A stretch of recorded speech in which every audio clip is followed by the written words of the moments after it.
In today's video, I'm going to teach you how to create a team in Canva and add a team member by email. To get started, open Canva and make sure you're signed in to your account. Once you're on the main Canva home screen, take a moment to get familiar with the layout if needed.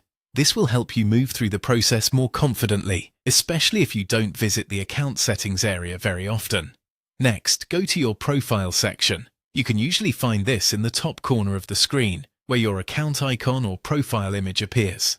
Click on that area to open your account menu. This menu gives you access to several account-related options, and from here, you'll want to continue into the settings area. Once you're in settings, look for the people management section.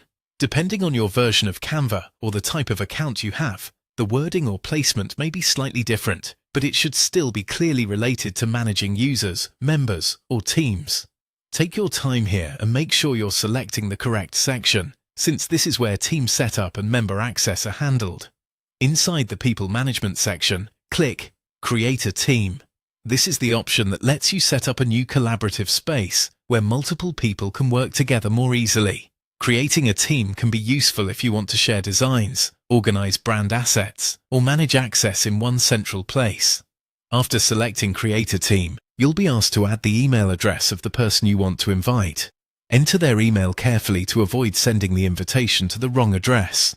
If you're adding more than one person later, it's always a good idea to double-check each email before confirming.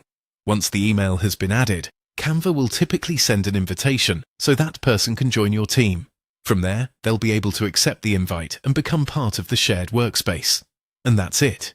You've now gone from opening Canva to accessing your profile and settings, to creating a team and inviting someone by email. If you're managing collaboration for a business, classroom, or creative project, this is a simple but important setup step that helps keep everyone connected and organized.